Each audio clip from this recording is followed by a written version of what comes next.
Hi, I'm back.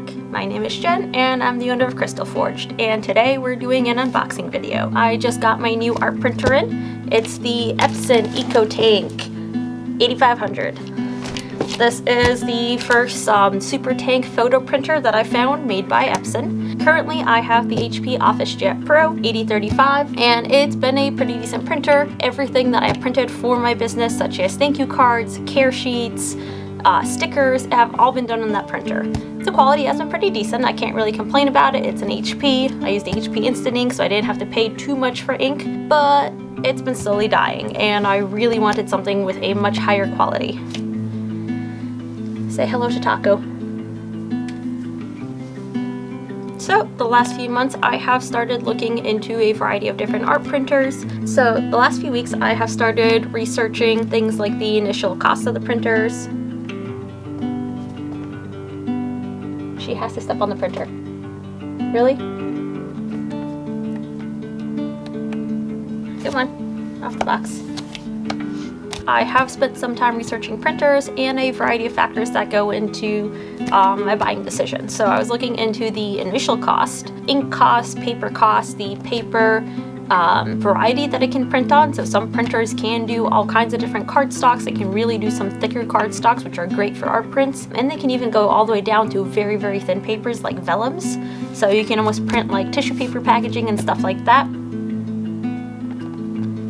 And originally I was going to buy a Canon printer for about $400. I have a Canon camera and I know Canon does make some really good photo printers, and I was really looking into it. It was one of the XP expression printers. I think it was the XP 1500. It was about $400, but I started looking into the ink cost, and the ink cost was astronomical. So that was going to be way too much to invest into a printer. And if I was doing art prints or anything, I'd have to be buying ink non-stop, and the print cost would be huge, and that means I would have to charge a lot more for my art prints. So I have started painting a lot more digitally, and I want to get back into watercolor and everything as well.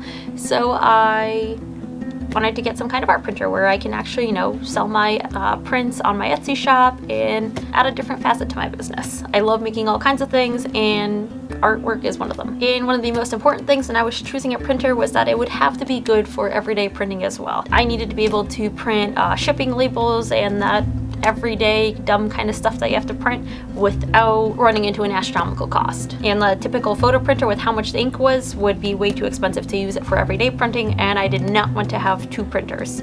I wanted to stick to one printer. Eventually I remembered the Epson EcoTank printers.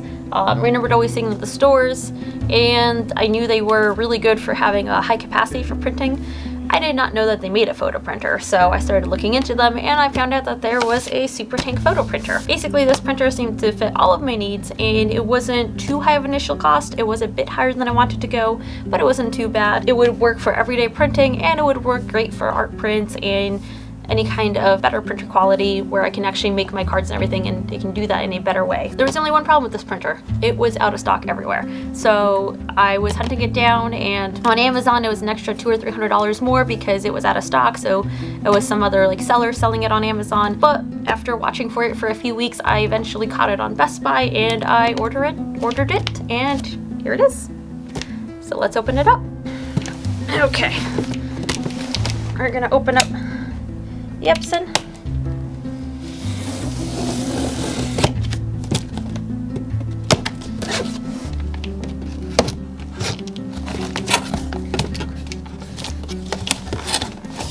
Okay.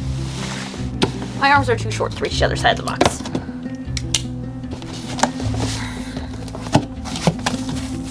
Okay.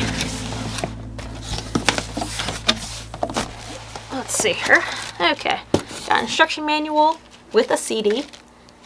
I don't know what I'm going to do with the CD. I built my computer. I did not put a CD drive into it because nobody uses CDs anymore. Okay, a bunch of plastic. Did they really? Oh, that's cool. This is a giant plastic bag for if you have to move the printer, because the ink, I think, could potentially spill since it's in a tank. But if you happen to move the printer or return it or something, you put it in this giant bag. Interesting. styrofoam out. Well, the box is pretty huge, the printer itself is not.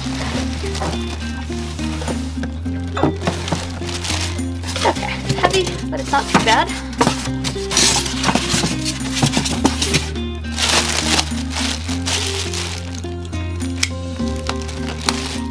Okay, tape. Let's get it out of the plastic.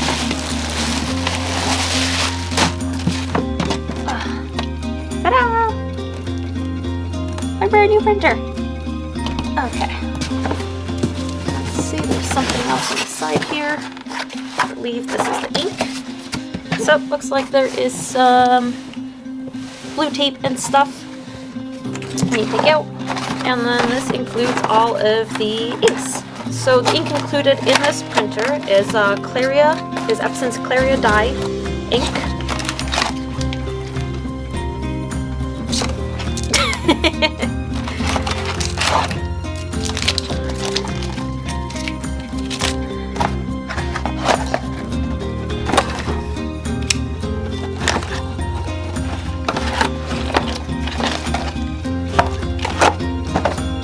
Printer. It is on.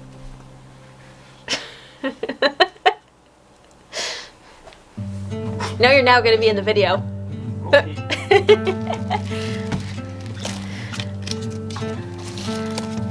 Anyway, the ink included in the printer is the Epson Claria ink. So this is a dye-based ink versus pigment-based inks. So I have, let's see here, we have black, it fell, Photo Black, cyan, yellow, magenta, and gray. The addition of the gray ink helps with black and white prints because that helps prevent color casts when you're printing. That's usually a big problem with low-end printers. When you try to print a black and white image, it has this weird color tone to it. A lot of times it's like greenish or something, and that's because it's trying to use other colors of ink to make that deep black color, and it can't truly print a deep black color.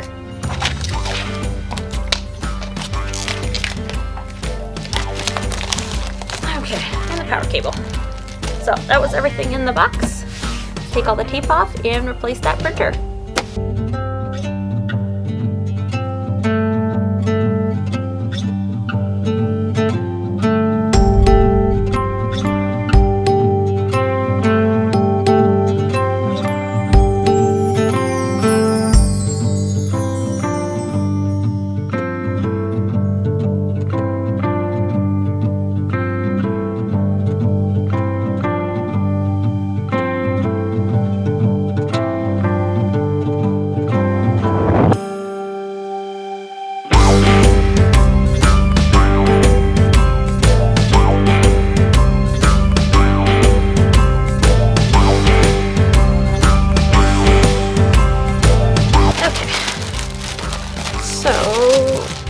Let's get this thing set up.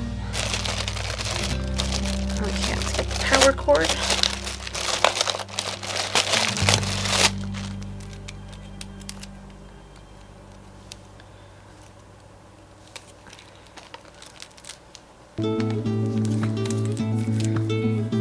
Okay, power cord connected in the back here.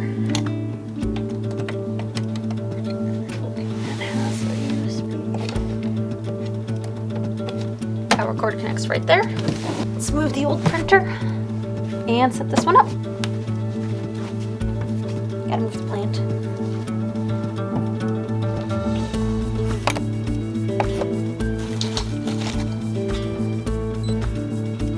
So let me scan this printer.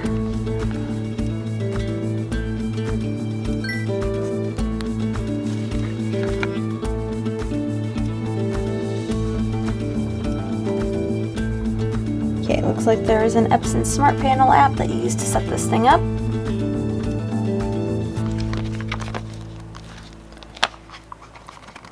Really? While using the app. Okay, it's looking for it.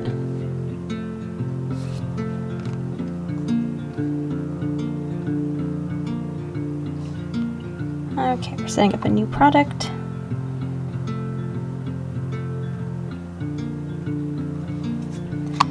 there it is. The ET-8500. I'm gonna select that. Okay, we're gonna get ready for the ink initialization. Hopefully I wasn't supposed to already have put the ink in, but I don't think so. Okay, so we're going to open the scanner top. And then open the ink cover. So it actually shows you a little step-by-step guide right on your phone of how to open it. So we're going to start with the black ink, and then the tank has an upper line. When the ink reaches the line, it automatically stops flowing from the bottle, so don't worry. Okay. Okay, got our Epson black ink.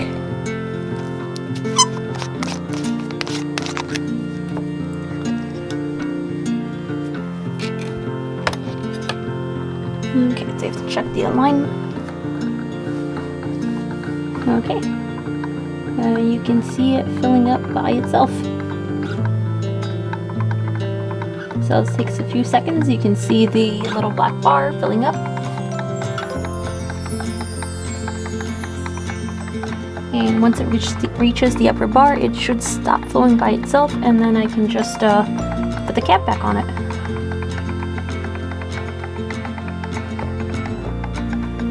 And then if there's anything left in there, I just store it for later.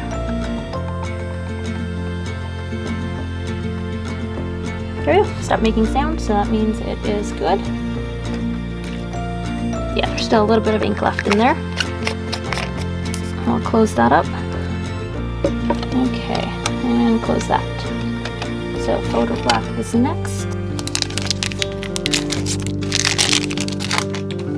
Okay.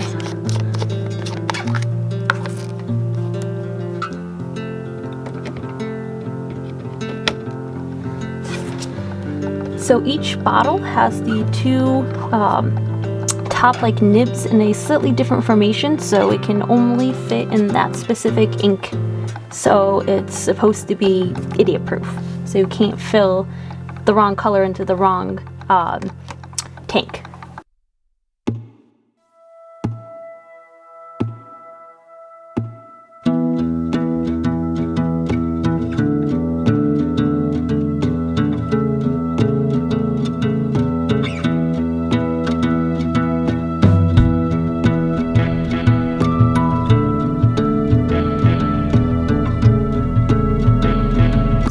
The tanks are filled.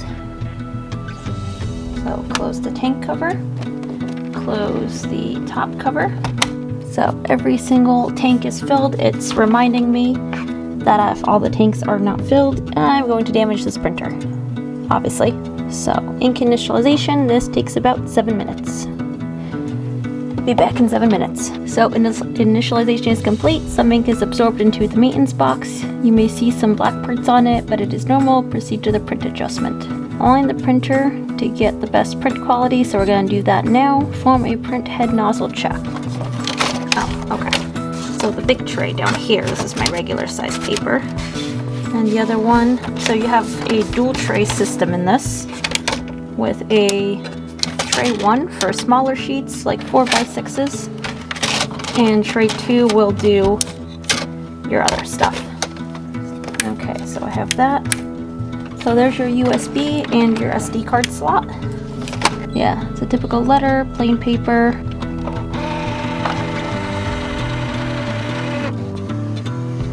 That's cool. It automatically slides it out.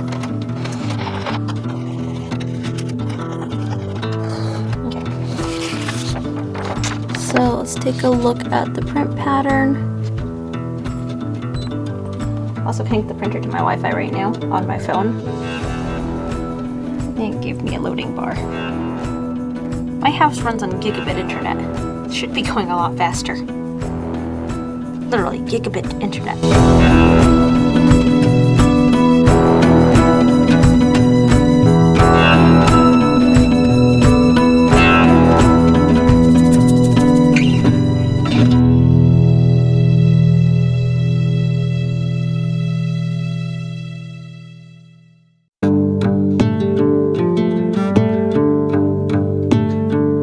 There we go. Let's let it do its update, and I'll print a test page. Right now, this printer is doing a software update of course, as soon as you pull anything out of the box, it needs to do a software update. I'm gonna give you some quick specs about it so you know a little bit more about this one. This Epson ET-8500 does run at about $700, so that will set you back quite a bit. It is not the most expensive for some of these printers, but at the same time it's still a decent amount. It's still quite an investment, even for a small business like mine. Ink for this printer runs about $87 for I think the 6 bottles, and then the photo black is like $18, or you can buy the bottles separately, which is about $18 a pop. Not the most expensive. Some of the Canon like ink cartridges run about $100 some by the time you buy all of them, especially if it's a 5, 6, or 7 set printer. And then these EcoTank printers can print a lot more than a lot of cartridge printers, so this will bring down costs by a huge amount. Going off of what Epson claims here, and we'll find that out in a couple months probably by the time I kind of figure out how much each print is costing me, but Epson claims that a full color 4x6 print will run you about 4 cents compared to 40 cents from like a cartridge printer. So that is a huge cost savings just alone in that. This printer also has something unique that I've actually never seen before in these printers, and that's the fact that it can print on paper that's up to 2 meters long. So it can do what's called a panorama print, and it can just keep printing. So if you do have rolls of paper, that work out very good. Just need a way to cut it at the end. So the max print resolution for this is 5760 by 1440 DPI. That is dots per inch if you're not familiar with printer logo, so it's a pretty high resolution. I don't believe the HP had that same resolution. Paper capacity, that is the one thing that some of the reviews have complained about, is the paper capacity. So this can hold up to 100 sheets of plain paper, which for how much a lot of people use printers these days, that's all you really need. You still won't have to refill it that often unless you really are printing a lot of stuff. Now when it comes to using like the cardstock, archival paper, the like fancier papers, it can only hold up to 20 sheets of the thicker paper, which is understandable. As you can see, this tray is super tiny. The printer itself is a very small form factor, which makes it nice, neat, sleek, and modern. It's not as clunky as my previous one that was sitting up there. I actually have more room on this little cabinet now. Scanning resolution, so I can actually still scan things. So if I do, have a painting or something that I'd like to scan, or something else that I'd like to turn into an art print, scanning resolution is at 1200 by 4800 DPI, which is pretty decent for this kind of printer. And then connectivity wise, now I set this up with my phone. Currently my computer's installing the drivers and everything for it, so you can print and connect this thing in any way you want, just like most printers. You can use an app, you can print right from your phone, from your tablet, you can print from your computer, which for art prints and everything I'm going to be using the computer just because I can download all the different like ICC profiles for it. With this printer you do kind of have to set up your own profiles, but the paper that I've ordered, which is Red River paper, does actually provide the profiles for this printer specifically, so you don't have to take a guess at what your profiles, your color profiles and settings and everything should be for this printer. You can very easily print right from an SD card if you really wanted to. There is a spot to put an SD card in, it's right there. There's a USB, so you can plug a USB drive in or connect like a laptop or something through a USB. So you have all the options when it comes to connectivity, and this obviously connects through Wi-Fi and through Ethernet. It's already connected to my Wi-Fi, which I did that in like 2 seconds while it was setting up. Just need to make a print. So we're going to do a test print just on some like regular cardstock I have right now. So I don't have any kind of fancy cardstock right this second. It's just the typical Amazon stuff that I ordered. I think it's like a 60-pound weight. Let me go find it. The cardstock paper I've been using is this Nina cardstock. I got this off of Amazon. It wasn't super expensive, so this is what I've been using for all my thank you cards, my care sheets, and all my little stuff. It's a pretty decent cardstock. You see it has a little more you can see it's a little stronger than a typical sheet of paper. I like the sound it makes. So I'm going to print some thank you cards out, and we'll see how they look on this sheet. Okay, let's see what it looks like. Wow, that is a lot better. So I grabbed an old thank you card and I just printed some new ones. You can see the new ones are brighter. The lines are literally crisper. Even my logo's a lot crisper, whereas on my old thank you card it's a little bit blurry.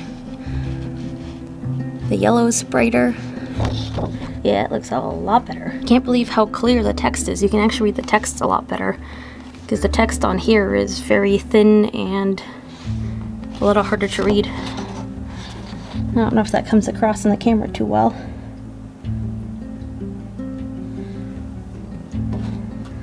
So next I will show you some Red River paper comparisons with an actual print.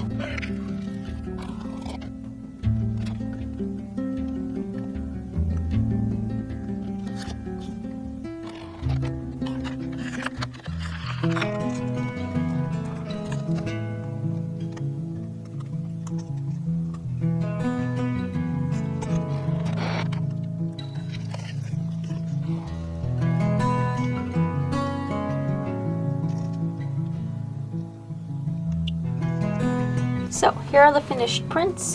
The first one is an 8.5 by 11. This one's just printed on regular typical cardstock from Amazon. You can see it's very bendy and flexible, and the quality is not the greatest. So this printed very light, and that could be due to the image itself, or there could be other settings I have to tweak, but this was just the regular cardstock from Amazon. It's some sort of Neenha cardstock. It's decent for everything else I do, but not for art prints. The next one I printed was the 60-pound polar mat using the Red River paper. Now the Red River paper is an archival quality paper, so this is much more higher quality. Now I believe I accidentally printed on the wrong side of the paper, so that's why it's not as bright. But the paper itself, the quality feels a lot better. Not that it's thicker, but it still feels a little bit stiffer. And I think this one definitely came out better than the 8.5 by 11. So it's not bad, but it's not the greatest. It's not something that I would sell. And then the last one was printed on Aurora Art Natural 250. This is another archival quality paper meant for art prints. This one came out much better. Now on camera here, I think it looks pretty decent, but I think it's just a tiny bit too yellow. That would be some tweaking with my computer and Photoshop, making sure to kind of tone down those yellows a tiny bit, but I still think those blacks came out much better, and you can see the depth that this paper can, that this printer can print in. So that Epson EcoTank printer definitely can provide a very good quality print. Now half the battle is just making sure you have the correct printer settings, the correct profiles. I did download the Red River paper profiles to use with this printer, but I still have some tweaking and some learning to do. But so far, I am pretty happy with it. So there will be prints coming to the shop eventually. Not quite yet, not until I get some more done and I have this all figured out, but they will be there eventually.